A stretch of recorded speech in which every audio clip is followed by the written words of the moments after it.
terapia, como lo ha explicado el doctor Vargas, es de los cursos en los que deben tener bastante interés porque es la fisiopatología de todas las enfermedades, ya sea de la rama médica, de la rama quirúrgica, hasta la pediátrica. Entonces, vamos a tener cuidado, ¿no? Vamos a tratar, por ejemplo, alteraciones de la alteración de la temperatura, también el tema del estrés, la alteración. ¿Qué se sienta con el cambio?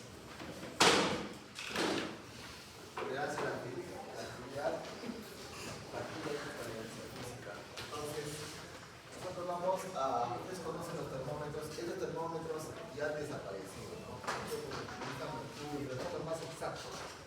Ahora tenemos los termómetros infrarroja que se descalibran y tienen una buena toma de temperatura. Entonces, la temperatura del cuerpo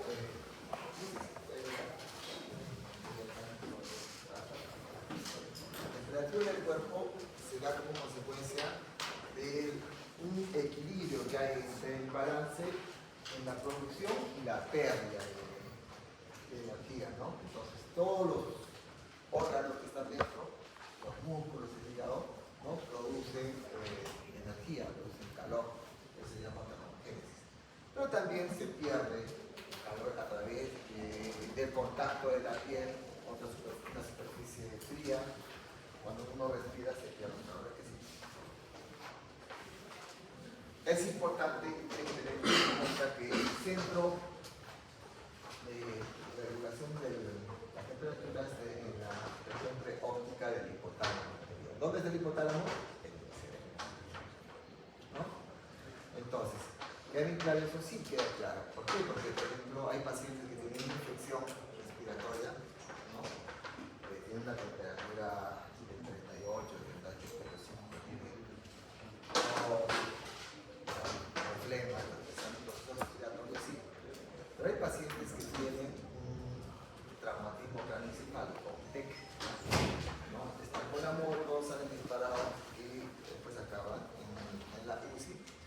Y de un momento a otro comienzan a hacer temperaturas de 41, 42. ¿Qué quiere decir? Que se ha dañado esto, ¿no? Entonces, la temperatura está regulada por la interrelación, ¿no? De las respuestas autónomas y endógenas. Nadie controla la temperatura. Yo no puedo decir cuál es la temperatura alta o temperatura baja, ¿no? Y está aquí en la región preóptica del hipotálamo. ¿A qué sigue? Ahora, el cuerpo puede vivir a diferentes temperaturas siempre que en más o en menos pero tiene que tener una protección, ¿no? No puede estar en los inviernos en lugares a menos 30, 40 grados bajo cero, pero con protección no va a pasar nada. Sin embargo, si no tienes protección va a tener consecuencias. Por ejemplo, si estás sin protección a menos 1 grado, se forman los cristales de hielo, ¿no? Las células van a fallar. Si están más de 45, las proteínas se van a coagular, ¿no? Entonces, ya saben que todos los órganos producen energía, la piel es supuestamente evita que se pierda la energía y el sistema respiratorio, a que sigue, siempre va a eliminar calor, porque cada vez que respiramos, eliminamos calor. Entonces, ¿cuál es la temperatura? La ideal adecuada es la temperatura de la aurícula izquierda, pero es muy difícil si tú estás con fiebre porque te vas a tomar la temperatura de la sangre que está en la aurícula derecha, ¿no? Es muy difícil, entonces se hace con la temperatura con la diagonal. Entonces, ¿qué pasa? ¿Alguien ha tenido hermanos menores? ¿No? Tal vez alguien tiene niños. ¿Qué pasa cuando sube la temperatura?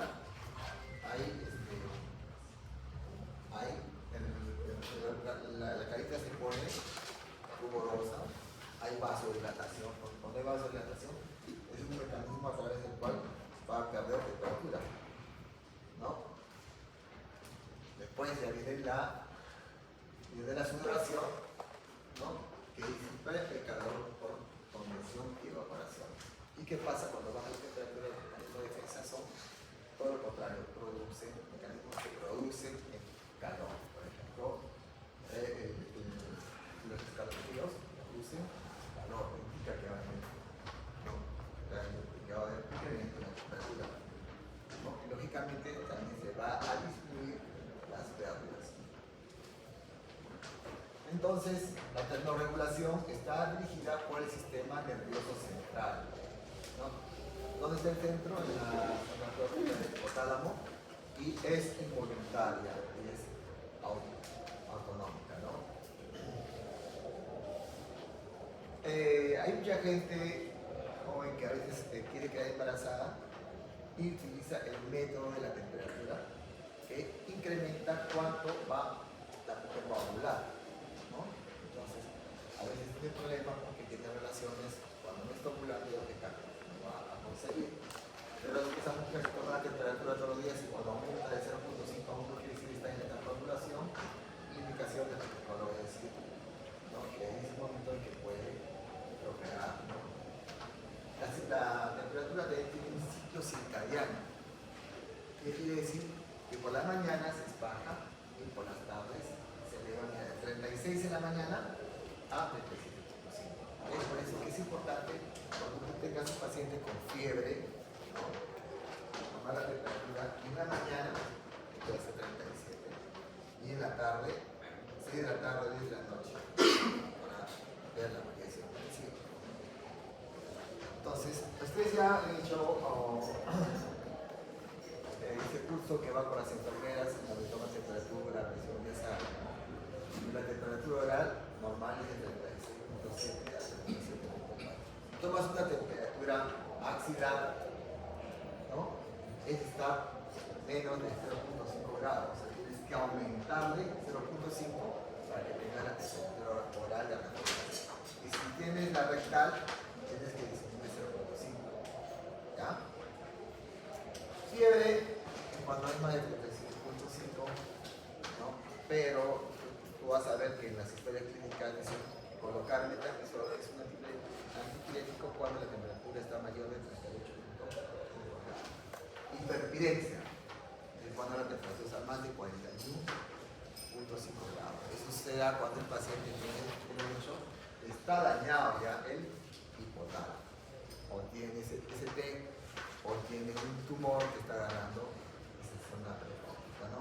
Hipotermia cuando la temperatura es menos de 35 grados y se falla la capacidad termorreguladora del cuerpo si la temperatura es menos de 34 o más de 41. Si está menos de 34 o más de 41, ya el organismo no tiene esa capacidad de regular.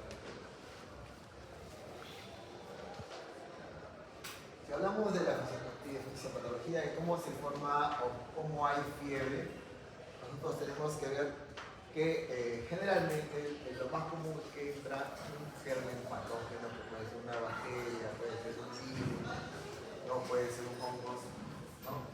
Va a ponerse en contacto con el sistema inmunológico.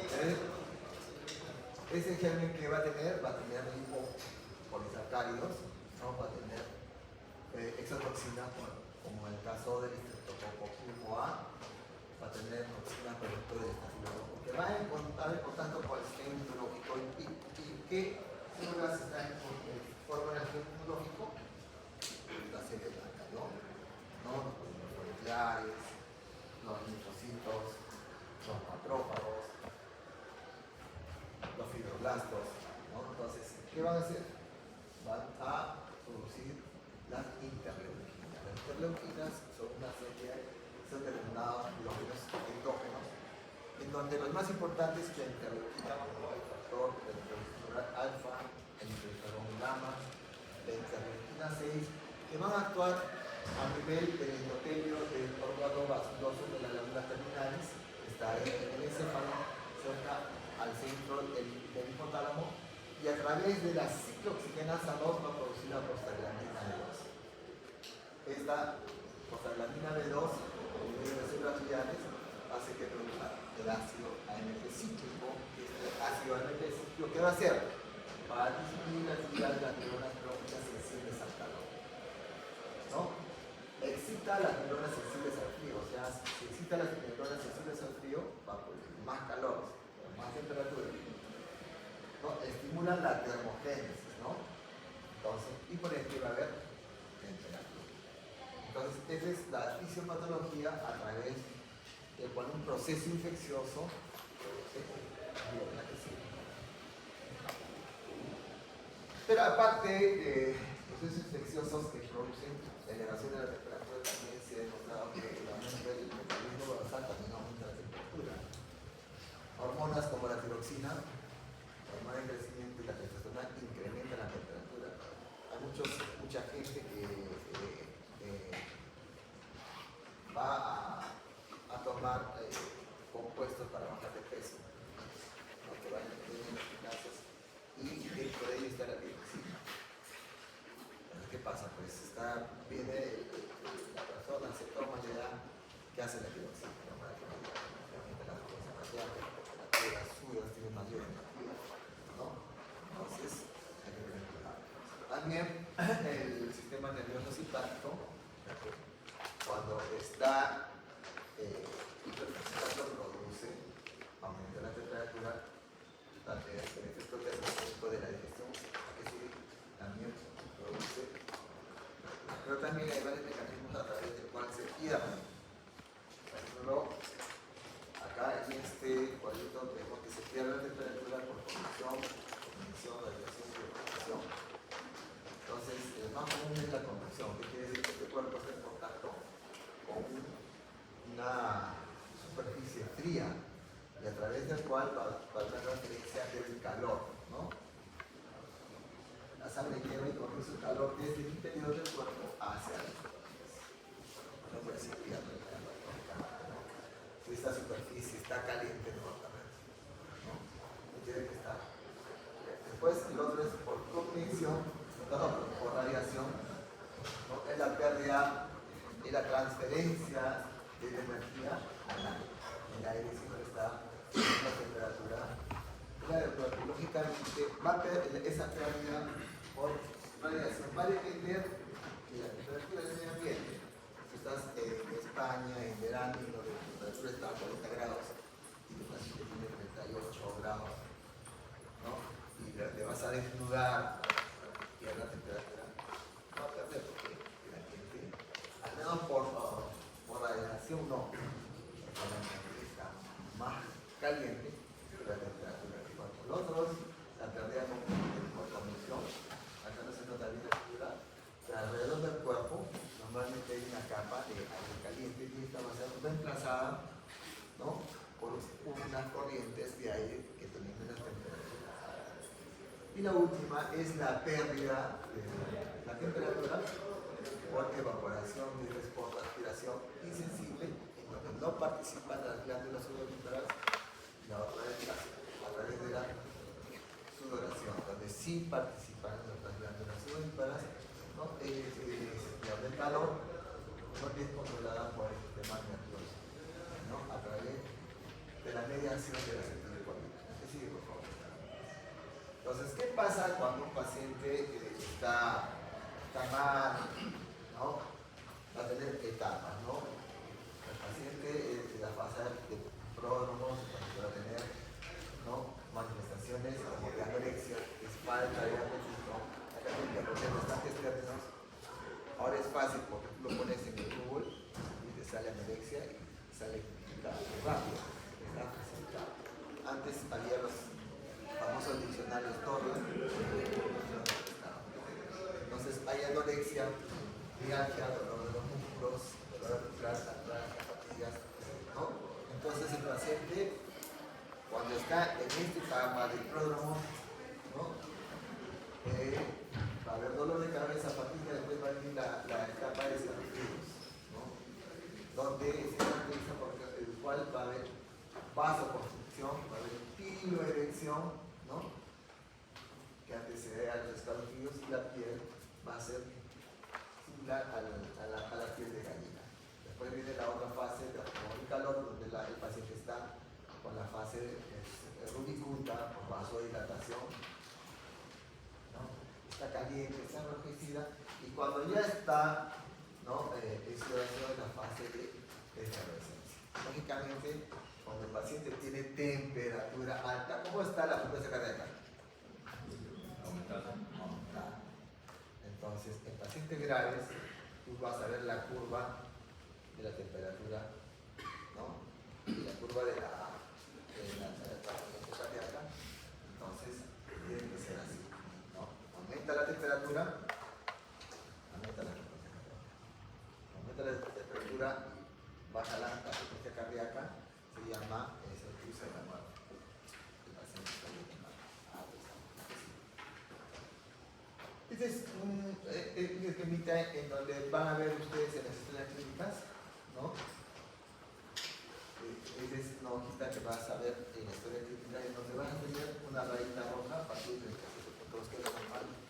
De ahí para abajo está normal, por encima está con fiebre. Y los días, ¿no? Tienes mañana, tarde, el día 1, mañana, tarde y noche, el día 2 y el día 3. Y dependiendo del tipo de la elevación de la temperatura, que va a tener más nombre, vas a estar sacando el diagnóstico de alguna patología. Por ejemplo, la fiebre remitente es cuando se eleva la temperatura a 1 o 2 grados y en el curso del día vuelve a lo normal, ¿no? Es típica de los pacientes que tienen sepsis, abscesos abdominales, infecciones por tuberculosis leptospira. La fiebre es intermitente. La remitente es cuando hay variación de 1 o 2 grados, pero nunca baja, como en esta, a lo normal, ¿no? O sea, es típico de las curaciones, la bronconemia. La que sigue, por favor. Después tiene la fiebre sufragida, que es típica de la fiebre. ¿Ven lo que está con? Fiebre generalmente alta, ¿no? Y por último, el de la fiebre recurrente, donde vamos a tener 3-4 días sin fiebre y 3-4 días con fiebre, ¿no? Y eso se hace el diagnóstico de una posible brucelosis o una malaria, ¿no? La que sigue. Entonces, hay una patología que se llama fiebre de origen a determinar. Fiebre de origen a determinar. Donde el paciente tiene en una biología más de 14 días o más de 21 horas. Tiene fiebre, y no logras ver su ocupación. Entonces hay que estudiar ahí todas las posibles causas. Una tuberculosis es difícil de diagnosticar, no puede dar fiebre. ¿Por qué? La tuberculosis tiene que diagnosticarla con PK, que sale inmediatamente. Si es que no, desde orina, también sale inmediatamente, ¿no? Pero más difícil de que salga. Ahora, si no, vas a tener que esperar 30 días el cultivo del mercado. Entonces, hay unas patologías que se caracterizan por elevación de temperatura. Una de ellas es el calambre por calor, en donde el paciente va a tener elevación de la temperatura, pero secundaria, ¿no?, a el ejercicio, ¿no?, en donde se ha hidratado, pero no con sales, no con electrolitos, solamente con sales. Bueno, después de haber hecho una actividad física vigorosa, te van a quedar. La que sigue es de lo mismo también, ¿no? Las náuseas, fatiga, cefalorragia, vértigo, ¿no? Finalmente el nivel de la temperatura rectal está más de 37.8, pero menos de 40, el ritmo cardíaco es elevado. En esta sí debemos tener bastante cuidado. Esto se dio en la etapa de COVID, en donde en nuestros hospitales, en verano, porque empecé en verano, empezamos a trabajar con 2 o 3 equipos que eran totalmente sintéticos, en ambientes donde no había aire acondicionado. Y era bien catastrófico, ¿por qué? Porque no había equipos de protección personal. ¿Y qué hacían las enfermeras?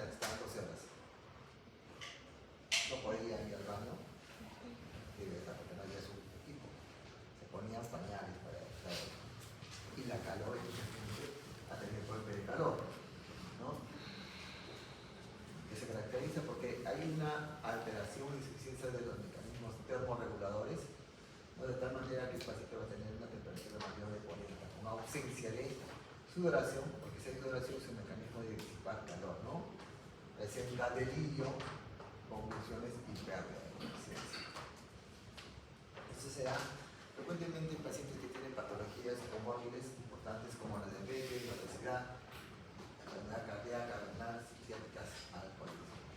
O a veces utilizan algún anticolinérgico, como el bromuro hipatrópico, la oxybutina o beta bloqueadores, o utilizan antidepresivos cíclicos como la sertralina, paroxetina, fluoxetina, escitalopram, ¿no? Que se caracterizan porque impiden la vasodilatación y vasculación, que es un mecanismo por el cual uno pierde el calor. Entonces, el golpe de calor es el resultado directo del calor sobre las células somáticas y de la liberación de citoquinas que produce una disfunción multiorgánica, encefalopatía, rhabdomiólisis, o sea, se daña los músculos, ¿no? Y puede llegar a la insuficiencia. La hipertermia maligna es muy importante que tienes que tener cuidado cuando estés en sala de operaciones, ¿no? Si estás en sala de operaciones y tu paciente que tiene temperatura alta, 39, 40, ¿no? Puede ser que estés frente a esta hipertermia maligna, ¿no? Es muy rara, ¿no? Afecta al músculo esquelético, se caracteriza por el paciente tiene fiebres elevadas, hipertermia, rigidez muscular y rhabdomiólisis, o sea, lesión del músculo esquelético. Y cuando hay rhabdomiólisis, ¿qué va a haber? La CPK se eleva, el potasio se eleva, ¿no? El paciente va a orinar rojo, ¿ya? Porque va a haber mioglobinuria en la orina. Entonces, ese paciente que tiene fiebre y está orinando todo come porque tiene hematurias, no tiene mioglobina. ¿Ya? Entonces, ¿cuándo se da? Cuando el paciente está sometido a anestésicos halogenados inhalados, alotano, mercurano, que se utiliza en sala de operaciones. También en sala de operaciones se utilizan los relajantes musculares despolarizantes, tipo succinilcolina de Canetón. Entonces, la causa, aparte, también está relacionada a una lesión de un patrón autosómico dominante a nivel del cromosoma 19, ¿no? Entonces, ¿cuál es la clínica? Entra el paciente en sala de operaciones, ¿no? No sabemos que tiene esa alteración del cromosoma 19, ¿no? Y ahí utilizan los anestésicos halogenados, los relajantes musculares despolarizantes y el paciente lógicamente ya hace fiebre alta, rigidez muscular, taquicardia, hipotensión, hipoxemia, acidosis láctica, elevación de las terminasa, la elevación del potasio porque las células se están lesionando, ¿no? Porque hay una rhabdomiólisis, una coagulación intravascular diseminada y alteración del ritmo cardíaco. Otra de las patologías en donde tiene que se ve que la temperatura está elevada es el famoso síndrome neuroléptico maligno, que es raro, no se sabe la idiosincrasia, no se sabe la causa. Probablemente dice que haya una hiperactividad del sistema nervioso autónomo simpático, ¿no? Entonces, se piensa que es causado por un bloqueo dopaminérgico central que produce rigidez y contracturas musculares persistentes por afectación del núcleo estriado y alteraciones de la termorregulación por la flexión del hipotálamo. En la clínica, igual, hipertermia, rigidez muscular, disfunción autónoma, alteraciones del nivel de conciencia asociados al tratamiento neurolético. Cuando hablamos de tratamiento neurolético se da en aquellos pacientes que utilizan neurolépticos, como por ejemplo la clofenacina, flufenacina, haloperidol, clozapina, etc. El más común es el haloperidol. Utilizan los viejitos que tienen a veces demencia senil y son muy hiperactivos, entonces le dan para que se calmen. Entonces, a veces suprimen este haloperidol y transfieren a esta patología. La también se da cuando suspendes el tratamiento antiparkinsoniano. ¿A qué sigue? Ahora hemos hablado sobre la elevación de la temperatura, pero también hay todo lo contrario. Cuando baja la temperatura por debajo de 35 grados, estamos frente a la patología denominada hipotermia, ¿no? Es un problema grave que debemos resolver rápidamente, porque si no tenemos consecuencias. Pero hemos visto que a veces se han tenido casos en donde se han recuperado pacientes, ¿no? A veces han estado en casi mucho tiempo.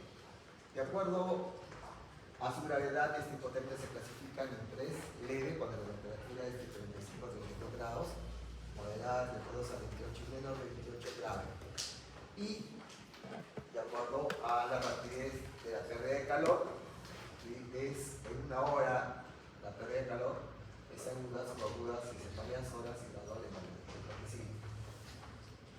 Nosotros no tenemos mucha experiencia porque acá no hay inviernos, no se baja la temperatura de 2 grados, pero en otros países sí, ¿no? Ahí sí es más frecuente, la bibliografía lo nombra, donde tenemos que la clínica más común de la hipotermia de grado 1, ¿no? Aparte de los escalofríos, que es un mecanismo por el cual uno produce calor, ¿no?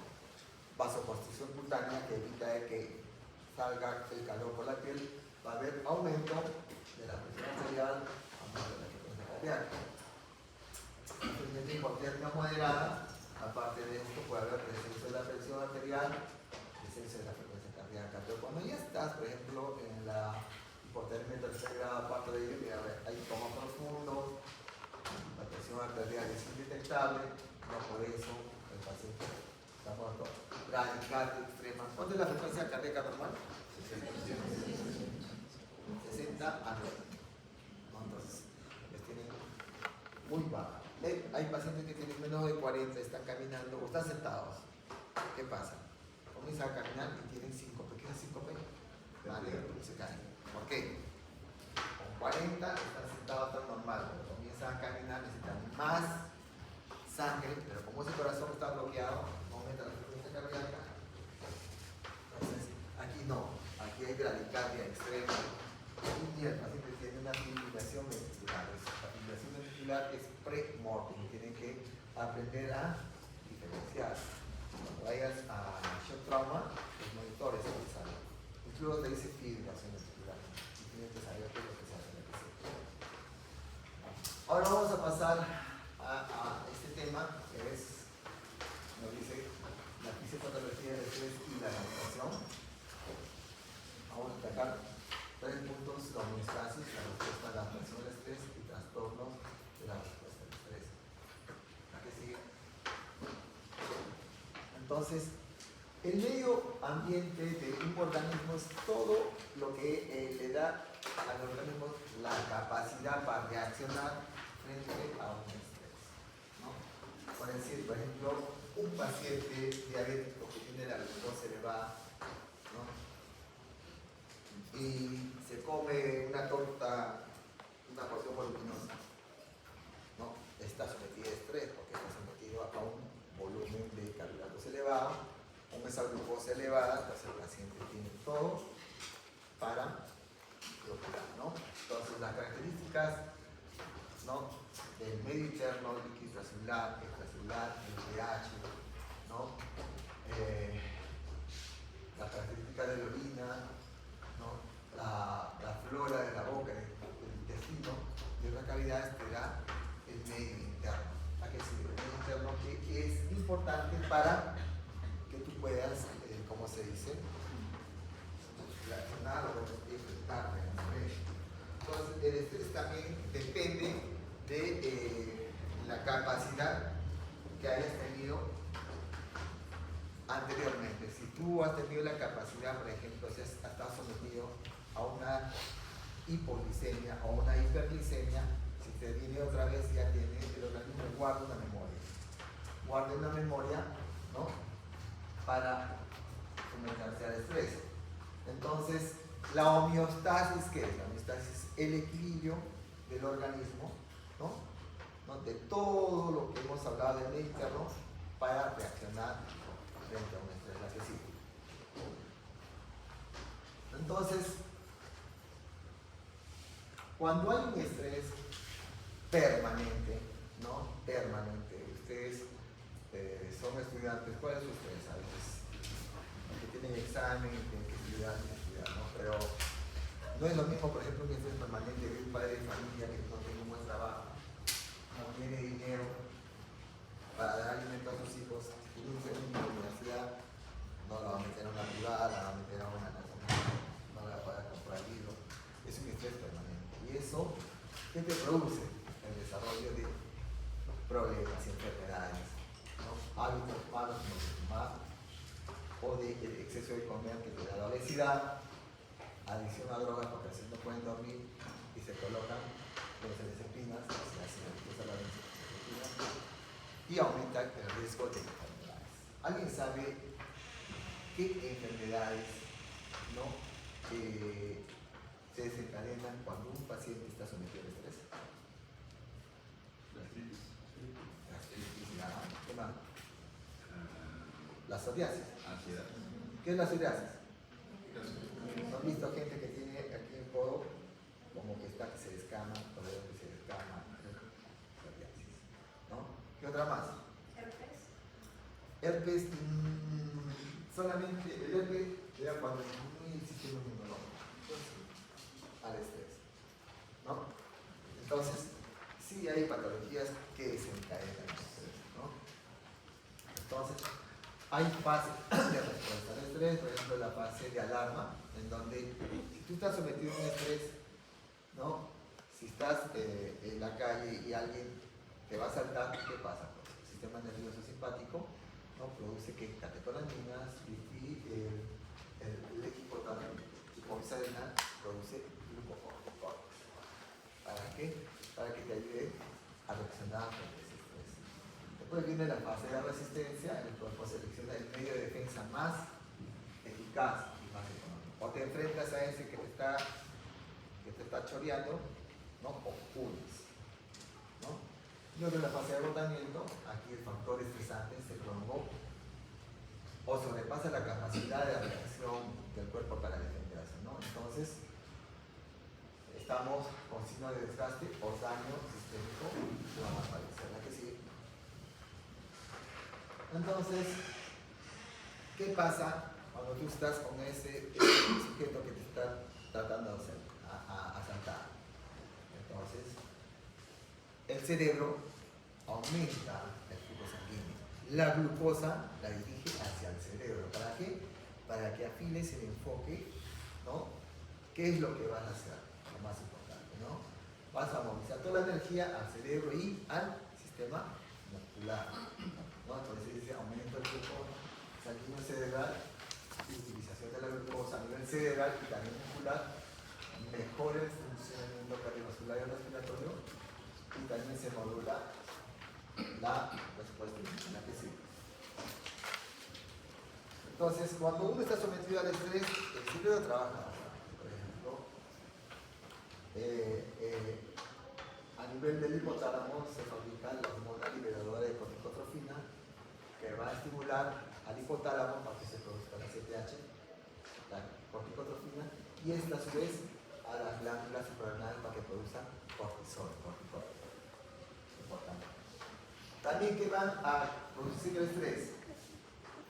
La corteza adrenal va a producir aldosterona. La aldosterona, ¿qué hace? Retiene sodio y al retener sodio retiene agua. Y así aumenta la presión del paciente, está listo para cualquier conducta que sea correr o enfrentarse, ¿no? También se produce la hormona antidiurética. ¿Qué es la hormona antidiurética? Provoca la retención de agua en el túbulo cristalino. Que no ollemos litros de agua, que solamente tenemos al día 1 litro, ¿no? Entonces, también a nivel de la médula renal se producen las catecolaminas. ¿Alguna catecolamina que conozcan? Norepinefrina. ¿Qué hace la norepinefrina? Aparte de producir vasoconstricción, ¿no? Y a producir vasoconstricción aumenta la presión arterial también modula la glucosa. ¿Qué pasa? ¿No? Dice, disminuye el incremento de la insulina. ¿Qué hace la insulina con la glucosa? La baja, la mete, pero disminuye. Le da, estimula el glucagón, que hace que haya mayor cantidad de glucosa para que vaya al cerebro y este pueda afinar, ¿no?, la conducta a resolverla. ¿Sí? Entonces, cuando el estrés está ahí, el organismo tiene que saber defenderse, ¿no? Entonces, esto depende de un aprendizaje anterior, al cual se denomina reserva fisiológica. También depende de otros factores, por ejemplo, el tiempo, de la rotación genética, de la salud del paciente, de la nutrición y otros factores psicosociales. ¿La que sí? ¿La que sí? Ya. Entonces, si hablamos de tiempo, no es lo mismo que el organismo se adapte a una pérdida de 1,5 litros de sangre que se da en 1 hora, ¿no?, que se adapte a esa pérdida de 1 litro de sangre que se da en 10 días. ¿Por qué? Porque el paciente que pierde 1,5 litros de sangre en 1 hora se choca, sube la frecuencia cardíaca, ¿no? Entonces, el paciente, si está parado, se va a desvanecer. Pero si ese paciente pierde 1,5 litros en 10 días, ¿no?, en forma crónica, el paciente va a estar normal, no va a tener hipotensión. Entonces, aquí el tiempo es muy importante. ¿De acuerdo? Eso se da, hay gente, hay viejitas, una viejita que fue, vivía en Pachía solita, fue el hijo a visitarla, estaba sentadita y cuando se fue a despedir, se levantó y casi se cae, el hijo la agarró y la llevó. Entonces, la evaluaron en emergencia, estópico, y dijeron 5P, no 5P, problema cardíaco, una bradicardia, una arritmia cardíaca. Pero ¿por qué? Es simple. Cuando tú seas médico, y eso quiero que ustedes aprendan, acá hablas de bastantes especialidades. A ver, de la rama quirúrgica y la rama médica. La rama quirúrgica, lamentablemente se olvida que pasaron por medicina y no ven, por ejemplo, solamente la conjuntiva. ¿Cómo está mi conjuntiva, señorita? ¿Roja? La conjuntiva papel está roja. Si está pálida, entonces tengo algo. Y esa paciente entró y está pálida. Y está pálida y tiene ese mareo, le preguntamos, ¿cómo están sus deposiciones? Negra está pasando, melena. Ese fue el diagnóstico, ¿no? Entonces, esa paciente llegó con 4 de hemoglobina, 4A, ¿no? Y había tenido hace 15 días, ¿no?, episodios de anemia. Pero si esa paciente pierde, mira, de 14 a 4, ¿cuánto ha perdido? 10 gramos. Cada paquete, ¿cuánto sube? Globular. 1 a 1,5. Entonces, ¿cuánto habrá perdido más o menos? Si sube 1, más o menos, ¿ha perdido cuánto? 10, ¿no es cierto? 4 litros más o menos, ¿no? Es mucho, pero de forma crónica. Si hubiese perdido solamente 2 litros de forma aguda, la paciente hubiese llegado a la genética. Por eso el tiempo es importante. Y la genética, ¿es importante? Sí. Como el caso de un paciente que está sangrando. ¿No? Está sangrando, ¿por qué? Porque está alterado, por ejemplo, las plaquetas. Hay disminución de las plaquetas y de los trombocitopenia y sangre. Pero si además ese paciente tiene, por ejemplo, una hemofilia, ¿no?, en donde esta hemofilia se caracteriza porque hay una disminución o ausencia del factor 8, entonces el paciente va a tener restricción acelerada. Entonces, por la condición genética, este tiene 2 factores para no adaptarse, ¿no?, a ese sangrado. Es decir, la edad es muy importante para la adaptación, sí. No es lo mismo un riñón como unas personas como ustedes que un riñón de un niño o un riñón de un adulto mayor. ¿Por qué? Porque en los extremos de la vida, en los niños, los neonatos, los órganos recién están madurando, ¿no? Por eso que algunos hacen con ictericia en el curso de los días, ¿no? El hígado comienza a funcionar perfectamente y desaparece la ictericia. El riñón normal. Entonces, en el extremo de la vía, abajo o arriba, ¿no? El paciente va a tener problemas con la adaptación. El género también, en las mujeres que tienen predisposición a tener patologías de vesícula. ¿Por qué? Porque la hormona, el estrógeno, la progesterona, hace que el músculo se dilate, la vesícula va a tener predisposición a problemas de vesícula. Si hablamos de reservas fisiológicas, un corazón de un atleta va a responder mucho más a un problema cardíaco que un corazón de un paciente que esté en su camita, que no haga ejercicio, ¿no? Porque no está acostumbrado a tener problemas con corazón. ¿Qué pasa? Ese paciente que está en su cama, que no hace ejercicio, no hace nada, ¿no? Si le da una arritmia cardíaca, es donde la frecuencia cardíaca suba a 180, por más de una hora, ¿qué va a pasar? Tiene falla cardíaca. Pero si ese paciente es un atleta y hace ejercicio continuamente, y su corazón llega a 180 y después estabiliza a 160, va a responder mejor a este estrés que es una arritmia cardíaca. El estado de salud también es importante, ¿no? Si tienes un estado de salud, tu sistema inmunológico está ok, ¿no? Y si hay una infección, que es el agente estresante, vas a reaccionar bien. La nutrición tiene que ver con el sistema inmunológico. Sí, el sistema inmunológico puede ser celular, las células blancas, ¿no? Y también puede ser tumoral, o inmunoglobulinas. Las inmunoglobulinas que son y las células blancas, la formada necesitan proteínas. O sea, si tienes una desnutrición donde haya disminución del ingesta de proteínas, vas a tener problemas con tu sistema inmunológico. Y el sueño es también otro factor, ¿no? Tienes que estar descansado para tener los reflejos necesarios para responder bien un estrés. Eso es lo que sucede con los conductores de servicio interprovincial, solamente les permiten 4 horas, ¿no? Porque 4 horas se cansan, entonces cambian de chofer. ¿Qué pasa? Estás cansado y un auto invade tu carril y haces automáticamente tienes que reaccionar, ¿no? Tu cerebro funciona. ¿Qué hago? O freno, o acelero. Entonces, pero si estás cansado, porque ustedes no van a la que sí. Entonces, hay dos patologías, el estrés agudo y el estrés crónico, ¿no? Entonces, si estás frente a un estrés agudo, tú tienes que reaccionar inmediatamente. ¿Qué vas a hacer? O enfrentas, ¿no? O huyes de ese estrés, ¿no? Entonces, hay manifestaciones que el paciente puede tener, como por ejemplo, dolor de cabeza, humedad fría.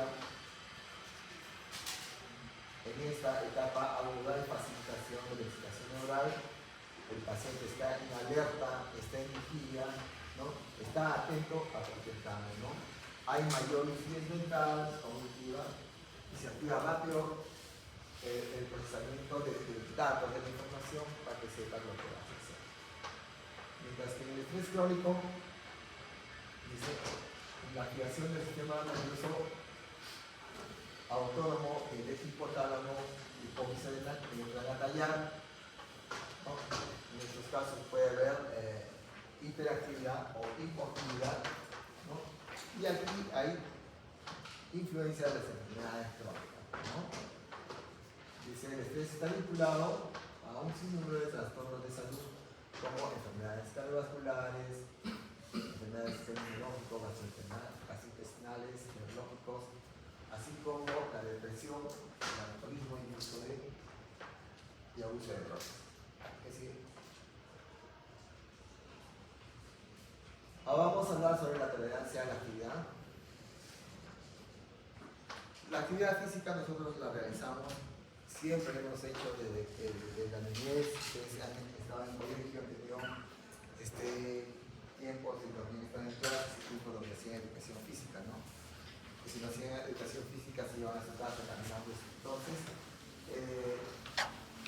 la actividad física se define como un proceso por el cual se gasta energía, ¿no?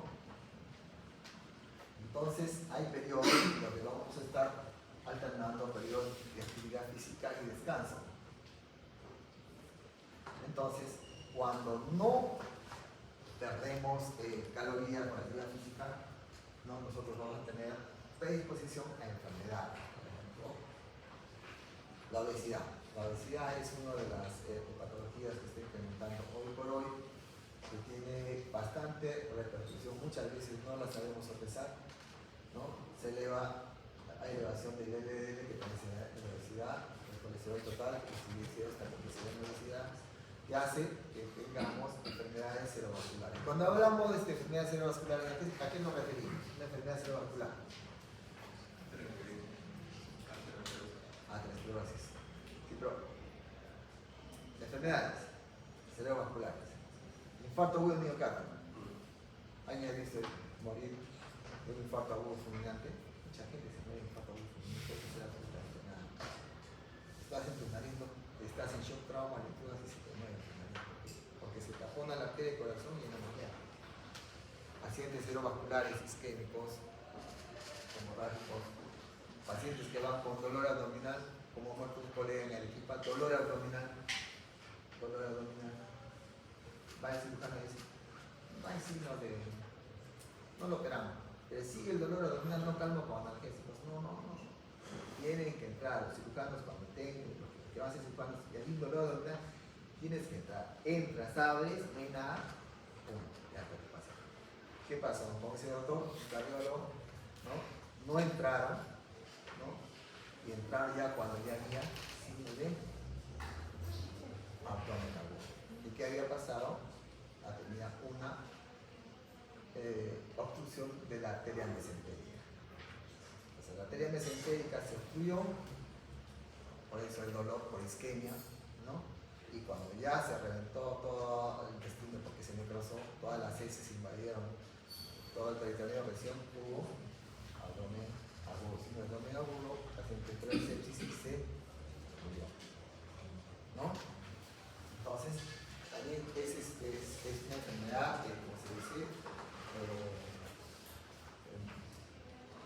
vascular, ¿no? Y la diabetes está relacionada con la obesidad en la piscina. Entonces, ustedes realizan ejercicios, ¿sí? ¿Qué tipo de ejercicios? Los aeróbicos, ¿no?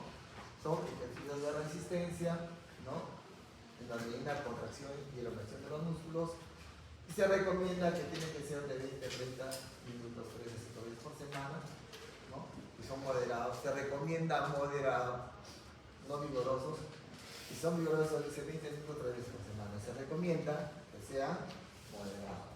¿Cuáles son los ejercicios aeróbicos? El atletismo, ciclismo y la natación. La que sigue. Por el contrario, hay otros en donde hay una contracción muscular sostenida, como se da, por ejemplo, los que levantan pesas, ¿no? Entonces, ambos ejercicios, los aeróbicos como los isométricos, ¿no? Deben mantener, son similares a mantener la densidad ósea, tolerancia a la glucosa y la sensibilidad a la insulina. Se recomienda que sean alterados estos isométricos como los aeróbicos con los de, ¿ya que sigue? Con los ejercicios de flexibilidad, ¿no? Donde el paciente que hace ejercicios que se caracterizan por aumentar la flexibilidad de los tendones, mejoran el rango de movimiento de la articulación y mejoran el hipertrofia muscular. ¿Cuáles son esos? El tai chi creo que hacen, ¿no? La gente, ¿no? Entonces deben estar alterados los aeróbicos y los isométricos con los de flexibilidad. Y la que se recomienda hacer en forma moderada, no en forma severa, donde hay agotamiento, porque el agotamiento también tiene sus consecuencias. Entonces, cuando una persona está haciendo ejercicios, ¿qué es lo que sucede? Pues, ¿no? Aumenta la frecuencia cardíaca, aumenta el volumen sistólico, el gasto cardíaco, ya que la mujer puede, de 4 a 8 litros puede llevarse a 15 sí, el hombre de 4 noches puede llegar a 22 litros del gasto cardíaco. Entonces, cuando estás haciendo ejercicio, el sistema nervioso simpático produce catecolaminas y eso hace que aumente la frecuencia cardíaca porque se elimina a la sangre catecolaminas, norepinefrina y epinefrina. Entonces, cuando uno hace ejercicio, al comienzo se eleva la frecuencia cardíaca. ¿Alguien ha hecho ejercicio? ¿Se ha visto? Que hay esas máquinas ya que detectan. Comienza a hacer ejercicio con 70, 80, llegas a 160, 170 y comienzas a bajar a 140 y luego se estabiliza. ¿No? Entonces, eso es lo normal de la respuesta cardíaca. También hay respuesta a nivel de la presión arterial sanguínea, lógicamente. Cuando hay ejercicios, no vas a derivar sangre al tubo digestivo porque no lo vas a utilizar, a renal porque no lo vas a utilizar. Vas a derivar la sangre a los músculos, al cerebro, ¿no? Es decir, la respuesta ventilatoria también va a estar incrementada, ¿no? La frecuencia respiratoria 4 o 5 veces, el volumen ventilar 5 a 7, después la ventilación por minuto de 30 veces, ¿no? Entonces va a estar incrementada. Es algo normal, algo normal que te va a suceder cuando haces ejercicio. ¿Qué pasa cuando estás haciendo ejercicio? ¿Te da hambre? No, cuando estás haciendo ejercicio no te va a dar hambre. ¿Por qué? Porque todo va a estar enfocado al cerebro y al sistema muscular. Entonces la actividad física ligera y moderada tiene beneficios, sí, ¿no? Benefician a la enfermedad inflamatoria intestinal, la enfermedad hepática también, mejoran el vaciamiento gástrico, disminuyen los riesgos de cáncer de colon y reducen los riesgos para la tuberculosis y hemorragia gastrointestinal. Entonces, siempre tengan presente este definido. Hacer ejercicio moderado, ¿no? ¿Por qué? Porque si haces un ejercicio intenso agotador, se eleva la temperatura corporal, libera citoquinas y las citoquinas son deleterias, ¿no? Aumentan los niveles de sustancias relacionadas con el estrés como epinefrina, hormona de crecimiento, el cortisol, ¿no? Y puede producir depresión del sistema inmune. Es decir, ahora, si tú haces ejercicio, ¿qué va a pasar con tu peso? Vas a bajar de peso, ¿no? Te vas a sentir mejor. Después que haces ejercicio, vas a tener más energía, te va a ser motivadora, te disminuye la ansiedad y, lógicamente, va a haber un buen manejo del estrés. Pero cuando hagas ejercicio, haz ejercicio como en la natación. ¿Cómo entras a la natación? ¿Entras con celular? ¿Entras con tu perrito? ¿Cómo hacen cuando están haciendo footing? Están corriendo con su perrito, con sus audífonos, con su celular. No, tiene que ser como la natación. Entras a la natación y te enfocas a nadar. Sí. Ahora, la fatiga e intolerancia a la actividad física.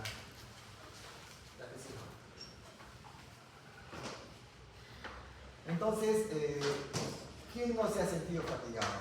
Después de que ha estado estudiando bastante tiempo para el examen que ha trasnochado, ¿no? Y llega el examen y después, ¿qué pasa? ¿No? Está frente a un estímulo, ¿no? Las catecolaminas están elevadas, tu cortisol está elevado, estás lúcido para tu examen, ¿no? Toda la glucosa enfocada al cerebro para resolver el examen. Después que termine el examen, te relajas, llegas a la casa y ahí te da sueño. ¿Y qué dice el papá? No la dormís, no la dormís. ¿Por qué? Porque disminuye el flujo de la catecolamina, disminuye el flujo del cortisol, ¿no? Y descansas, tienes una siesta preparadora y al día siguiente te recuperas. Pero hay pacientes que después de haber estado sometidos a un estrés, haber tenido un periodo de descanso, no se recuperan, no se recuperan, ahí hay que ver ya qué es lo que está pasando. Entonces uno dice entre fatiga y cuando no tienes una reserva física, es la sensación de haberse agotado la reserva de energía y puede ser una respuesta física normal, no hemos dicho, a un estímulo que ha estado sometido y después de la siesta te recuperas, o puede ser un síntoma también de enfermedades como por ejemplo cardíaca, respiratoria, anemia. ¿Qué pasa con la anemia? El paciente, uno de los síntomas es el cansancio, sueño. El paciente que tiene hipotiroidismo, igual, sueño permanente. El paciente que tiene hipotiroidismo también tiene anemia.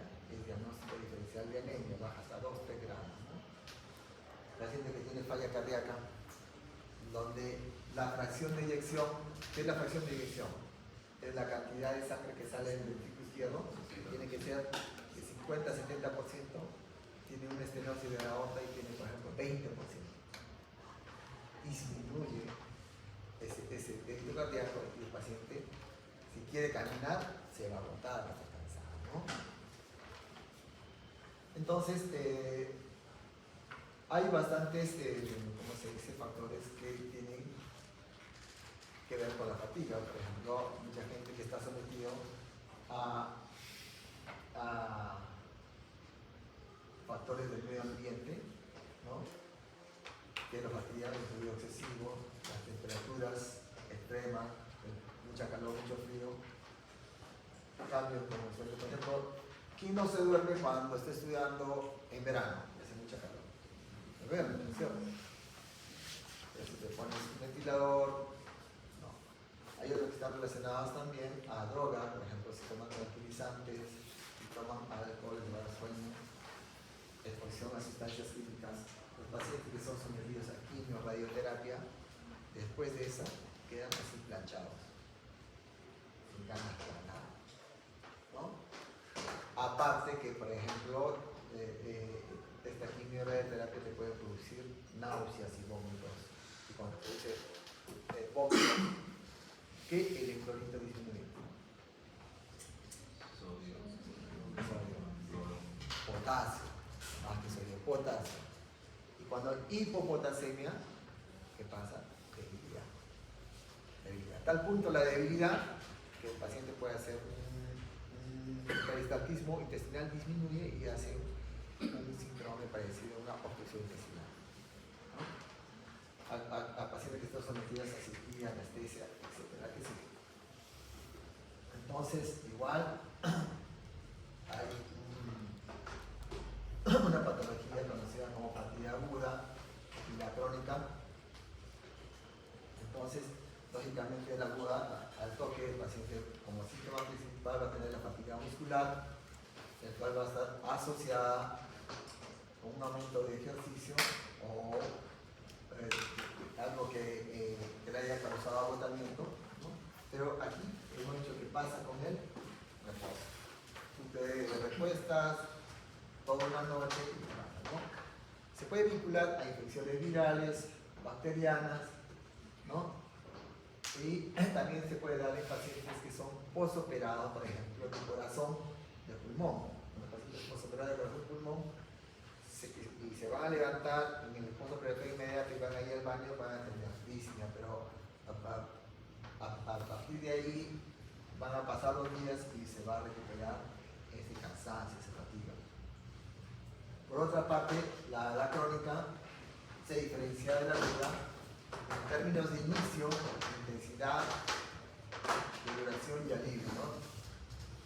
Esta fatiga crónica es mucho más compleja y es difícil de diagnosticar, ¿no? Tiene que ver con otras causas, como el hipotiroidismo, anemia, cardiopatía. ¿Qué es la fibromialgia? ¿Saben qué es fibromialgia? Es una patología que no debemos agarrar y mirar a alguien como fibromialgia. Son pacientes que tienen dolor,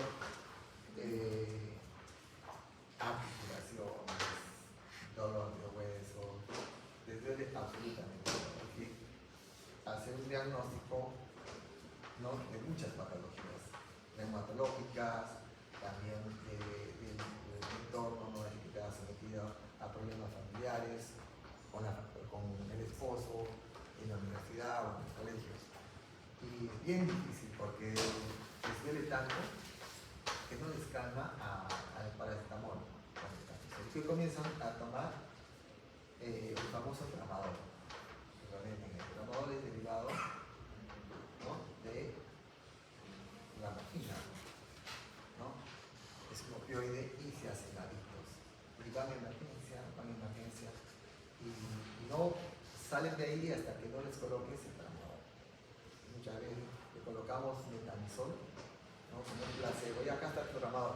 No me has colocado tramador. Porque ellos sienten el bienestar, bueno, colocan el tramador. Otros peor utilizan fentanilo. ¿Y quiénes utilizan fentanilo?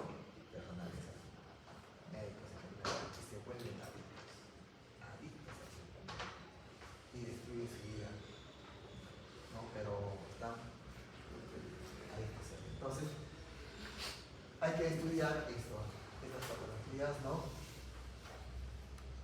Acá, bueno, dice algo muy importante, dice la fatiga aguda tiene una función protectora, lógicamente, ¿no? Si has hecho ejercicio o estás sometido a un examen, ¿no? Te cansas, por lo tanto. ¿Por qué? Porque te dice, debes descansar para recuperar. En la agenda crónica hay que buscar el foco de resistencia. Aquí hay enfermedades que te producen fatiga, no se notan bien, pero por ejemplo, a ver, dice, la anemia, ya sabes, la anemia que produce cansancio, te duerme. El cáncer produce fatiga, sí, produce fatiga. Las cardiopatías, insuficiencia cardíaca, la estenosis aórtica, infarto agudo del miocardio. Después del infarto te produce fatiga. También enfermedades neurológicas como por ejemplo la miastenia gravis, hipotiroidismo, la neuritis, etc.